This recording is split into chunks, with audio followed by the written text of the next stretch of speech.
what's up guys? Ruben, Rivera, 10th Planet Santa Fe Moonhead. Kyle Wright, one of our assistant instructors here at 10th Planet Santa Fe. And today I want to show you guys a move that I like to do when I take somebody's back. And I call it the Dismantler because I feel like I completely dismantle my opponent to get the rear naked choke. So, here we go. From the back, obviously, we never really start seated, but just to show you, I like to establish the over-under, and I want to turn guys over to the side where I can maintain the underhook on the top side, okay? If I don't, say I end up with the underhook on the bottom side, he buries that underhook, it doesn't work so well. So what I want to do is I want to make a switch. So I act like I'm going for the rear naked, okay? And I just grab his shoulder. I pick him up off the ground so I can pull the underhook hand out, drop him back down, and make the switch. Simple as that. Nothing fancy. What I want to do with my bottom hook is establish kind of like a figure four if I can. I just want to keep this hook up high and tape to his belly. Okay? And this leg here, I just kind of use it to push on his hip, push on the ground, keep a butterfly kind of hook behind his back to keep him from turning into me. Just use this leg to help me move him around.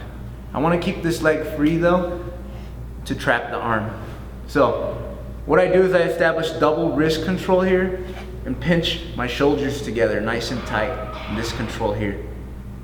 I'm going to take the top leg hook and I'm going to bring it over his elbow. Once I'm here, I'm going to take my overhook hand, I'm going to grab my shin and pull my heel tight to his chest in this control here.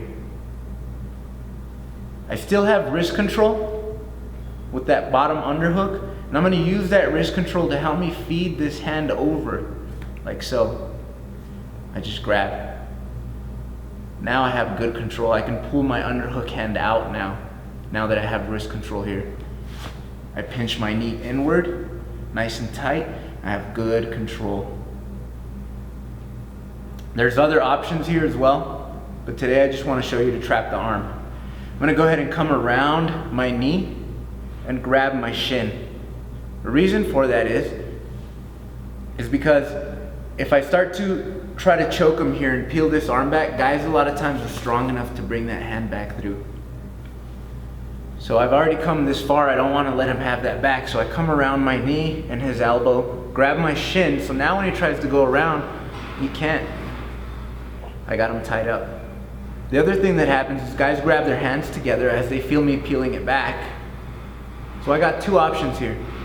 I can threaten the choke to make his hands come back up, or I can use the fact that he's being so tight to turn him over and bury that hook to the bottom side.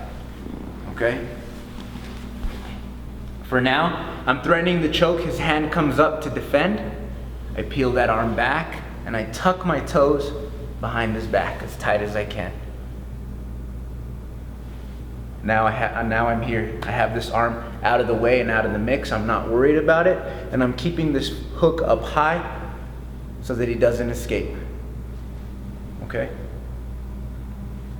From here, I can start to try to choke him, and sometimes you can choke guys, but a lot of times even choking a guy that only has one arm can be really difficult if he's still got a lot of fight in him. So what I can do is I can start to use this pressure here. I just kind of drive my knee towards his feet and it kind of picks him up, allows me to turn him over and bury that hand to the ground. Now I switch my underhook to the top side and I'm going to do the same on the other side.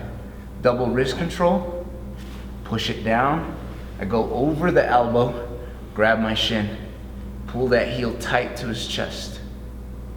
I use my wrist control on the underhook side to feed, grab, and finish.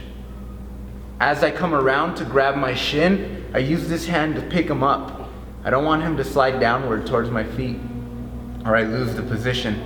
So I kind of just hook his chin, hold on to him while I peel this back and cross my ankles if possible, if I can get that tight. Like I said, I'm preventing him from sliding down, which is kind of like the escape for him. I want to keep him up high, close to my chest, where I can sink in the rear naked. If he's tucking his chin and he's still got a lot of fight in him, you can pick up the forehead, slide underneath, and finish him here or here. It's a little uncomfortable, the rear naked. It's not as comfortable as a traditional because he's kind of tending to want to slide down. So I kind of have to come in, find it, or here.